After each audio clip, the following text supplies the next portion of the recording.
Welcome to Lipstick Radio. I'm your host, Melina Lawrence, and I'm with Demetria L. Lucas, or AKA Belle in Brooklyn. Belle in Brooklyn. Hey, sis. So we're going to just talk about relationships. You know, Lipstick Radio, we talk about relationships, economics, all the things that make a relationship work and thrive. In so many different spectrums. Today, she graced the stage at the Leimert Park Village Book Fair, actually. So this book festival is actually highlighting relationship authors and other authors in different genres. But today and right now in this moment with Belle in Brooklyn, we're going to talk about her new book entitled A Belle in Brooklyn. A Belle in Brooklyn. And then also we're going to get her feedback from the panel discussion just straight to you. So let's just go on relationships. Let's go. Okay. So for one, let's back up too, because you're a contributor for Essence Magazine. I'm the relationship editor at the magazine. Yes. And right now the hot topic in relationships, I heard a couple of people asking me questions, but I'm also author of Just Friends, the book, is dating.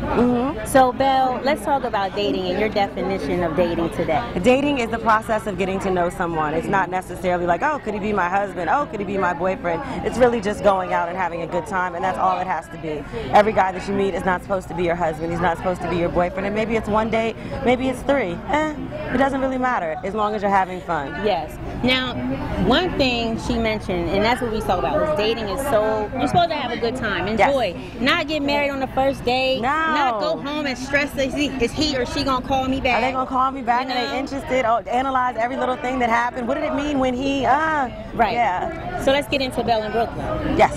What is Belle in Brooklyn all about? And what message do you truly want to send across to all the men and women out there that read your book? The book is about enjoying your single life. You know, I was one of those girls who really loved Sex in the City. I didn't see that fabulous black girl there, and I was like, where is she? She exists. And so I started writing a book about her.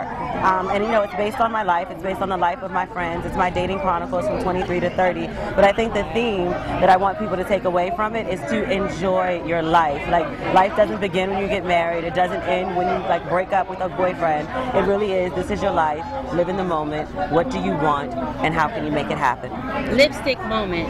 Belle in Brooklyn is fabulous. Thank you. I mean, flawless from her head to her shoes as at Sex in the City, and we're gonna bring it to the sister right here in Leimert Park. She is fabulous. And you're always together from head to toe. I do my best. I just want to give that lipstick plug to just the beautiful sisters out there. And when you're looking for a relationship, it's summertime. It is summertime. It's summertime. My roommate, my brother, was saying June should be boo month. Boo month. He was like, I'm declaring June boo month, right? That's hilarious. So for dating and just getting out there, it's summer. People tend to kind of get booed up in the summertime and fall away when it get cold, or back and forth. Like, we do the opposite on the East Coast, actually. What's up? Because I'm in California. It's a little different out here. It's different, yes. The weather's, y'all don't really have, y'all have summer, but it's nice all the time. You know, you're always out.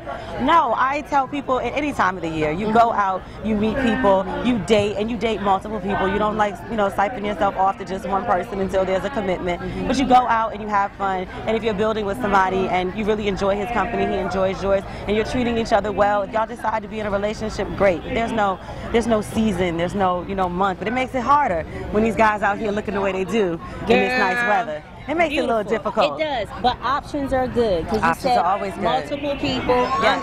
I'm very open for multiple dating. Yes. You know, and I know contrary, some women and some men just want just that one. But do you see an issue or a problem just having one opposed to dating multiple people until you feel like you found that one person to just build with? Well, there's two lines of thought on that, but I think with people who want to date just one person, if that's how you date best, if that's what you like to do, then fine. I won't tell you not, you know, if that's what you do well, then not to do it. The only thing is that when you're doing that and that thing goes south, then you got nobody. There's nobody on the roster. There's nobody calling the house, you know? So I say, you know, date multiple people. And let me give you like a little side on that. Okay. It's not necessarily about having sex with multiple people. People need to make a distinction between what dating is and what having sex is. Dating means going out, enjoying someone's company. And you can do that with multiple people at a time. Now, and just to clear that up, do not feel like you have to be attached Yes. to whoever you're dating, so be free. And if it's online dating, what are some of your tips for people who are just textual or social, social network freaks, and they kind of mask themselves from the public and just date online? It's very popular now. So. It's terribly popular. I think 1 in 5 marriages or relationships, I think that Match.com commercial says, people meet through online dating. Online dating should be one means of meeting people. Sitting at your computer, clicking on things and writing to people, that's not really dating. Great way to meet people, but that's not really dating. So I tell women, if you're going to date online, you meet somebody, you have a couple exchanges back and forth, then the next question should be, when are we going to meet? Because if all you're doing is typing someone, that's a pen pal. That's not a relationship. Can you say that again? That's a pen pal. That's not a relationship. Thank you, Belle. Now, back to Belle in Brooklyn. Because I love this sister right here. Back to Belle in Brooklyn. Now, from 23 to 30, she's chronicling her dating life, which I think is very interesting. I can't wait to read the book. Good. So, what did Belle learn? What did Belle in Brooklyn learn from the age 23 to 30? That's a jewel. When I say jewel, I'm talking about a jewel for men and women. To say, this is something I learned, this is something I will do, or something I won't do when I'm dating. Well, there's a list in the book of things that I've learned. And I was at church one Sunday and my pastor said, I might not be where I want to be, but thank God I'm not where I am. And I went through a list of things that I learned. This is sort of toward the end of the book, but I went through a list of things that I learned about men and about dating and relationships. And I think the core thing that I took away was to honor my me. Honor my me. What do I want? What makes me happy? Who am I? And am I okay with that? And I had to learn to be. Because I think at 23, you want to make your parents happy. You want to make the guy happy. You want to make your employers happy. But at the end of the day, this is your life and you only get one. So what do you want to do with it? Right. And back to dating, how do you want to carve out your dating experience? We're going to wrap it up with Belle in Brooklyn because we want you guys to get the book. Before we go, we want to just capture for the audience. What does Belle consider that perfect date, or the preparation mentally, physically, and spiritually for the perfect date? For the perfect date, look your best, go out and have fun. That's it. That's it. Look your best? Look your best. Go out somewhere, not the house. In the house is not a date. Go out. You can't, you want to be single, you don't want to be single and just be alone. Be single and have some friends. Yes, go out. Have fun. That's it. All right, sweet. I want to thanks from Belle in Brooklyn. Oh, I would be remiss if I did not give Just Friends a shout out along with Belle in Brooklyn. Yes. So Just Friends is the title of my book. Okay. And just really quick, when you hear the term Just Friends, what does that say to you?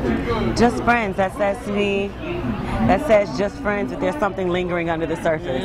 Because you got to put the just in there to throw people off. It's like, you're trying to convince me, you're trying to convince you. Yeah. And when you want people to, when people want to get Belle in Brooklyn and pick up this fabulous relationship book on dating and the single life, where can they go? They can go to Amazon.com, they can go to Barnes & Noble or Borders, anywhere where books are sold. And if they don't have it, order it. Okay. Twitter? On Twitter? Belle and BK. Okay. Any Facebook references? Anything you want to give a shout out and say people can log on and check out her articles on Essence.com as well on a monthly basis? Yes, you go to the magazine for Essence, you can find a column. You go to Essence.com Monday through Friday, I blog there as well. You can also find me on Facebook.com/ABelleandBK or Twitter @ABelleandBK, and of course my blog, ABelleandBK.com. Fabulous. This sister's fabulous. Ladies and gentlemen, thank you for joining us on Lipstick Radio. I'm your host, Melina Lawrence, and I am graced with the beautiful presence of a sister and a queen, Belle in Brooklyn. Cop her book as soon as you can. Thank you. As soon as you can. Thank you.